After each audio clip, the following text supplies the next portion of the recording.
Habang presidente si Pangulong Bongbong Marcos, mahihirapan ang pamilya ni dating Pangulong Duterte at yung mga kanyang kakampi, gaya nakin, na makita siyang makabalik sa Pilipinas habang presidente si Pangulong Marcos. Yan po ang nakikita kong rason kung bakit hirap na hirap tayong pabalikin dito si dating Pangulong Duterte. Sa issue po kay former President Rodrigo Duterte, any comment po sa hindi kaloob ng interim release ng ICC sa dating Pangulo po, Attorney? Habang presidente si Pangulong Bongbong Marcos, mahihirapan ang pamilya ni dating Pangulong Duterte at yung mga kanyang kakampi, gaya nakin, na makita siyang makabalik sa Pilipinas habang presidente si Pangulong Marcos. Yan po ang nakikita kong rason kung bakit hirap na hirap tayong pabalikin dito si dating Pangulong Duterte. Samantala, yung kanyang dating DFA secretary at kasalukuyan ay ambassador to the UK ng Pilipinas na si Ambassador Teddy Boy Locsin Jr., meron pong pahayag.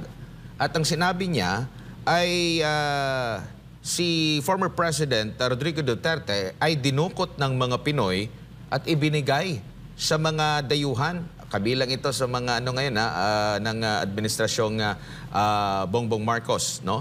Ano po masasabi niyo po dito sa siguro mapagsasabihan siguro ito si Ambassador Teddy Boy Locsin matapos itong kanyang pahayag na tila pabor dito sa dating Pangulo, Attorney?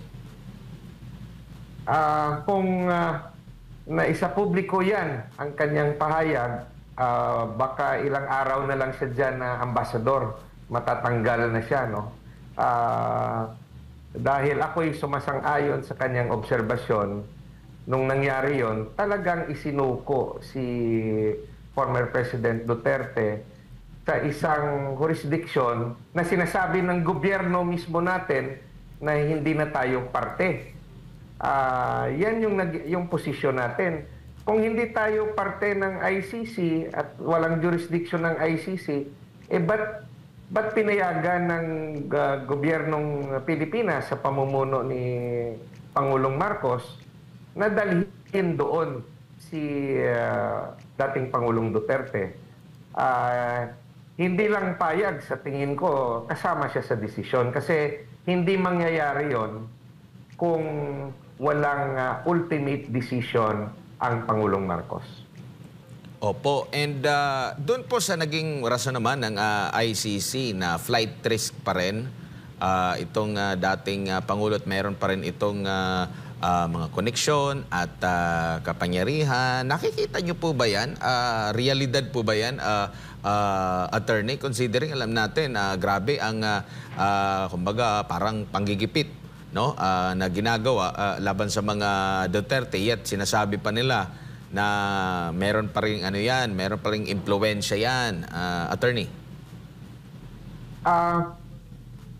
Yan yung interpretasyon ng ICC, whether it is a decision made in good faith, no, na yan talaga paniwala nila o talagang bias sila, no. You must remember na sa the Netherlands, kung saan nandun yung ICC, medyo liberal yung kanilang tingin sa issue ng paggamit ng droga. Doon nga pinapayagan ang paggamit ng cannabis sa mga coffee shops nila. Dito sa ating bansa, bawal yan, makukulong ka. Hindi ko rin alam, no, kung stricto sila sa paggamit ng ibang klaseng droga o yung kanilang penalty mataas o mababa. Let's say, pag gumamit ng mga cocaine. So, yung sa ibang bansa, kasama na yung the Netherlands, iba kasi yung kultura nila sa kanilang response sa drug use. kesa dito sa Pilipinas na talagang katulad ng China, Singapore, ng mga Asian countries na talagang meron tayong mataas, no, na pagkakabilanggo bilang penalty sa mga nagtutulak ng droga. Yung ibang bansa pa nga may death penalty. At kung titingnan natin ngayon yung Estados Unidos, si Pangulong Trump ng Estados Unidos, meron siyang gera kontra sa droga kung saan ginagamit niya yung military laban sa sa drug importation na kiniklaim niya nanggagaling sa isang partikular na bansa. So, anong masasabi ng ICC laban sa ginagawa ng Estados Unidos na habang nasa barko pa lang, ito'y pinapalubog ng kanilang militar. Hindi naman nila hinuhuli at dalhin sa korte. So yan yung nakikita nating bias na pagtrato sa mga personalidad. No? Lalo na kay Pangulong Duterte na kinuha lang siya sa pag-uwi niya galing Hong Kong at yung masama nga, ito'y kakonsyaba ng iilang Pilipino na hindi mangyayari kung hindi siya dinala doon sa mga dayuhan ng iilang Pilipino. Opo, at bilang isang abogado, ang nangyayari ngayon, sinisi na naman yung kanyang legal counsel po, attorney, dahil hindi nga naipanalo itong hiling na ito. Ano naman po ang masasabi ninyo doon sa mga Duterte supporters din na minsan, alam mo naman, yung emosyon, nung hindi nga napagbigyan itong interim release, abay, yung legal counsel niya ang sinisiraan po, attorney. Well, intindihin na lang natin ang damdamin ng mga ibang Duterte supporters na sinisisi si Attorney Kaufman. But ultimately, yung magdi-decide kung sino yung magiging abogado ni Tatay Digong o ni former President Duterte ay siya mismo, si Pangulong Duterte. At kung kasama diyan sa pagdidesisyon ang opinyon ng kanyang pamilya. But ultimately, si dating Pangulong Duterte ang pipili kung sino yung gusto niyang abogado. He will win or he will lose his case dependent on his own decision and choice of lawyer. Opo. Attorney, madagdag ko lang, permanente na ba yung itong pagkaka-denied ng unang request nga na interim release kay FPRD? Sa tingin ko hindi. It depends on the circumstance. Lalo na yung isang ground sa paghingi nila ng interim release, yung kanyang mental state, no, na hindi na siya fit to stand trial. So, even let's say sa ngayong panahon ma-deny yan, what happens let's say 6 months from now talagang kung there is another round of medical review at mapatunayan ng experts na hindi siya talaga fit for trial, there can be another attempt for us for not only an interim release but for yung permanent release.